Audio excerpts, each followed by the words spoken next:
maintenance stuff? No, that wouldn't be, yeah,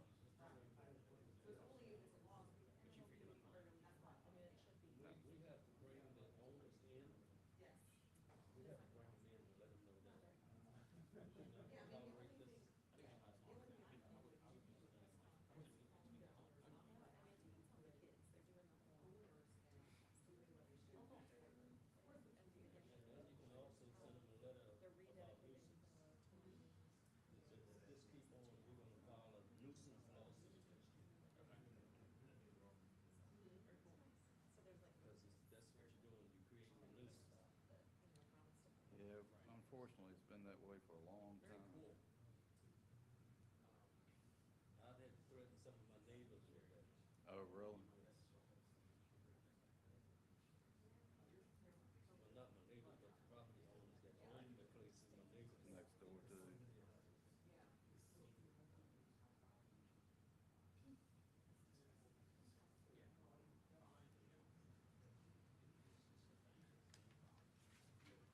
There you go. Good, how are you? Feels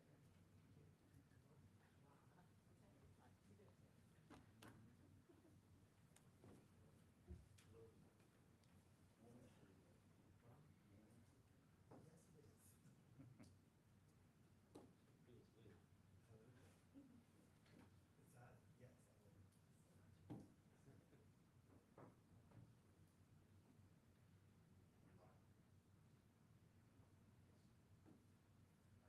Welcome to the June 24th Finance Committee meeting. I'm going to go ahead and get started with the first item on general business, which is consideration of a resolution appropriating $15,000 for the flagship grant from the 2025 AARP. I always have a hard time with that. AARP Community Challenge Grant Program to fund a wayfinding system for the Dunbar Community Schoolyard. Yes, good afternoon, Mayor, members of council. This grant would allow the installation of the wayfinding sign systems at each of the 5 entrances to the Dunbar Community Schoolyard. If you recall, this is some improvements going to be funded by CDBG. These would contain a map identifying areas of interest such as the Dunbar Plaza, the Dunbar Memorial Wall, athletic fields. There's no match required from the city, so the signs will be paid for entirely by the grant. And I just commend Charlotte Lester in my office for looking for these grants and finding creative ways to help fund the improvements that were recommended by the Diamond Hill Neighborhood Plan. Thank you, Mr. Martin. Does anybody have any questions or discussion on this? Mr. Wallace? Yes, thank you. One thing, when we were having those discussions with the Diamond Hill neighborhood, and it was so many things in the plan, one thing I always stress, I said, these are some of the ideas we have, and hopefully we can find funding for some of them. So I'm so glad your staff and your team is working on, the CBG funds, as well as other funds to bring those dreams, those goals into fruition. So thank you for that, appreciate it. Mr. Mayor, do you have any comments? Mr. Reed? Thank you. I don't have any comments about this. Thanks for putting this together. Do you guys, I'm assuming you need a recommendation for this, is that right? All right, so do I have a motion to approve? Move for approval? I'll second. All right, we got a motion and a second to approve the consideration of a resolution appropriating $15,000 for the flagship grant from the 2025 AARP Community College Grant Program to fund a wayfinding system for the Dunbar Community Schoolyard, to recommend that to the full council. If nobody has any other discussion, I'll call a vote. Okay. Ms. Reed? Oh, yes. Yes. Mayor Taylor? It's Yes. approved. And then I'll also vote to approve. Thank you. Thank you. There you go. All right, the next item on our agenda is going to be consideration of a resolution appropriating $12,269 to fund personal protective equipment for the fire department. This will go to Fire Chief Greg Wormser. Good afternoon, Mr. Chairman, Mr. Mayor, members of City Council. We came before you in February of this year to apply for a grant through the Virginia Department of Fire Programs. We are proud to announce that we were successful in receiving money through that grant in the amount of $12,269 for the purpose of outfitting our firefighters with personal protective equipment. There is no local match required for this grant, so that we don't have to do any other funding changes. Thank you, Chief Worms. Or does anybody have any questions for the fire chief? Mr. Wilder? Question, as far as that 12,000, so the PPP equipment, what does that cover? Is it like one item? What does it cover? It's what we call an ensemble, so it's a jacket and pants combined. They may or may not have suspenders depending on the pants style that they wear. So is each outfit like $12,000? No, not each outfit. So outfits range. This particular product, they're about $1,000 for an ensemble. So the jacket, the pants, and the associated suspenders, if necessary, are about $1,000. So it'll cover maybe like 12 outfits? Cover about 12 Roughly. outfits. Okay, great. Thank you, appreciate it. Thank you. Absolutely. Mayor Taylor? No, it's good. Ms. Reed? What, just for curiosity's sake, how long, so it's a uniform, is it, which outfit are we talking about? Yeah, so it's the outfit that our providers wear when they're engaged in firefighting operations or other rescue operations. So in this particular case, it's a fire protective covering as well as fire protective pants that they wear during, really more designed for the hot summer months, so that the gear is a little more lightweight and easier to take on and take off. And what's the average lifespan of one of those outfits? 10 years. 10 years, right. Or And- until they're taken out of service for some kind of damage or something like that, but average lifespan is 10 years. Okay, and so typically, one of our firefighters receives this, like, when they first, like, upon being, when they come in, they get one assigned to them, and they keep it for as long as it's in good shape, or kind of? Correct. Okay. Yes. I'm making these points so people understand, again, the expense of everything in your department. People do not realize how expensive things are. And I still am floored by the costs of every single thing that you guys have to do your jobs. I mean, this is one of your required uniforms, and then we go up from there for everything else that is required to keep you safe in the job that you do to keep us safe. And so we're so grateful for grants like this to help cover it, but it's essential in why do we need funding that the grants cover, but what we cover in our in the budget, the city budget, for just the fire department alone, and the costs are really, I mean, it's expensive, but essential. So I just wanted to make sure we understood that, so people Absolutely. listening know Sure. what it is they're paying for. Thank you. Absolutely. Is this structural or brush gear or whatever? It's not structural, so this is geared just to be used in the summer months or in hot weather months, spring. So it's not designed to go in structural firefighting. It's designed for technical rescue operations, hazardous materials operations, fires that are outside. So it's a lighter weight, so it's a little bit better on our heart, better on our folks. They won't get exhausted as quickly when they're wearing this type of gear. Got it. And what's the difference in cost between this kind of gear and a regular set of structural turnout? Oh, it's several $1,000s. I don't have that in front of me, but certainly several $1,000s. And then how many sets of structural turnout gear do our folks usually get issued? How many sets of the structural turnout gear do our folks normally get issued? They get issued 2 sets of structural turnout gear, and we do that for cancer risk reduction efforts, so that after they are in a fire or in some type of hazardous situation, that gear gets properly laundered.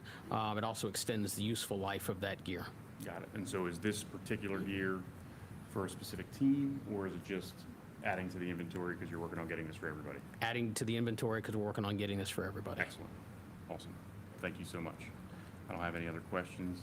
I'll make a motion to approve this. Second. We have a motion and a second on the floor. Any discussion?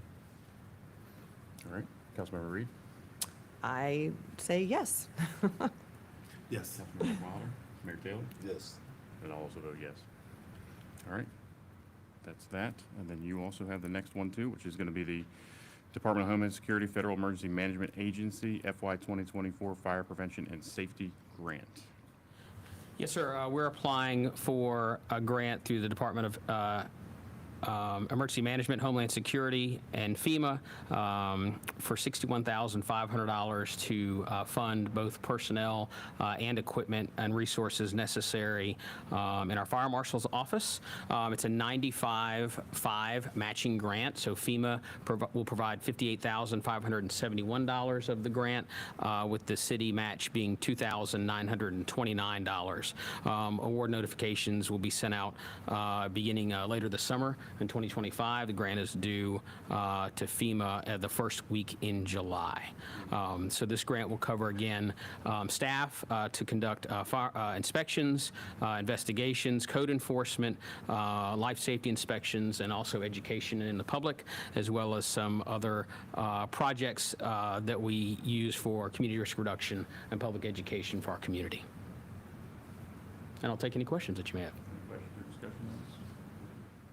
Mr. Wilder? Thank you for the information, appreciate it. So is this coming, so FEMA coming from a federal agency? Yes, sir. So do we expect, I'm not sure how the budget cuts are going, do we expect, and I notice we get several grants from grants like this, or like for the police department, whatever, that support things we do here locally. So do we expect, I guess, do we have any forecast of what those grants might be looking like, or what those budgets might be? Will something like this be lost in all of this, or? No, we don't anticipate it being lost for sure. This is, when we apply for a grant like this, certainly they could come back and say, we're going to not be able to give you as many dollars as you want, but we're going to give you this many dollars, and then it's up to us as the agency determine how we spend those dollars. This was just a projection about what we feel like would be most appropriate for our city, our community, and our department in order to get the work done. Now, these outside sources and funds are so important for our community. So we really appreciate your staff and the police department, and other staff and other city agencies looking for additional funds to fund all the many budget items we have to do for our city. So I appreciate that. I just hope funds of this nature aren't cut in the future. I'm not sure how it'll go long term, but again, I just really appreciate your team looking for funds to supplement things. Thank you so much. Thank you. Mr. Taylor? No, we're good. Councilmember Reed? No, I echo what Dr. Wilder said, and I think it's wonderful when we can have supplemental funds come in and help these essential needs, so I think it's great. So we just need to vote on an approval to submit for this, is that correct? Okay. Move for So approval? I'll second that. Call the vote, unless there's any discussion. Is there any more discussion? All right. Councilmember Reed? Yes. Yes. Councilmember Waddle? Yes. Yes. And I'll also vote yes. Thank you for all your hard work. Thank you all. Appreciate you. You might want to try to find more funding for that lightweight turnout gear on days like today. No kidding. All right, the next update will be from Ms. Donna Witt on the general fund reserve for contingencies update. And we have nothing new to report. The balance continues to be $1,083,840. That includes the $50,000 of the city manager's discretionary funding. Excellent. All right, and then the next item will be the monthly revenue collections update. This is more of the same. So our sales and use tax, we came in slightly above what we expected for April. So for through April, we're at $350,000 ahead of budget for fiscal year 25. We did have significant sports tourism in the month of April, so that helped that revenue. In our utility tax electric, we are slightly below budget, but still running very close to in line with our budget through April at $85,000, just above budget. In our meals tax, we are up slightly over adopted, which helps a little bit, but we're still about $780,000 through April below budget. May will be a good month with the graduations and more sports tourism and tournaments. Lodging tax, we are under budget by $67,000, making us about $430,000 below budget for the year. These continue not to meet our budget expectations. I mean, every month we're under budget slightly. So I'm just continuing to watch that. Our amusement tax, we're basically flat with budget at $4,000 below budget. Happen to have what our total projected meals tax is for the fiscal year, do you? No, because that's not how we receive it. No, I'm saying what was projected in the budget For how much to come in for, for this fiscal year? oh, our budget's $21,500,000. Okay. Got it. So we're at 17 million right now. Okay. Anybody have any questions or discussion on this? Councilman Waddle? Just thank you for your team. Y'all do some amazing work. I have enough time to keep balancing my own checkbook. So I really appreciate all the work your team does, especially during this budget season with so much going on and just trying to do everything, keep everybody happy, answer all the questions and all the things your team has to do. So thank you so much. We really appreciate it. Thank you. Mayor Taylor? Councilman Reed? I don't have anything else. Thank you. Next up is roll call. Councilman Reed? I have no items. Councilman Wilder? No item. Mayor Taylor? No items. And I don't have anything. So with that being the case, next regular meeting of the Finance Committee will be Tuesday, August 26th at 3 p.m., second floor conference room, and this meeting will be adjourned.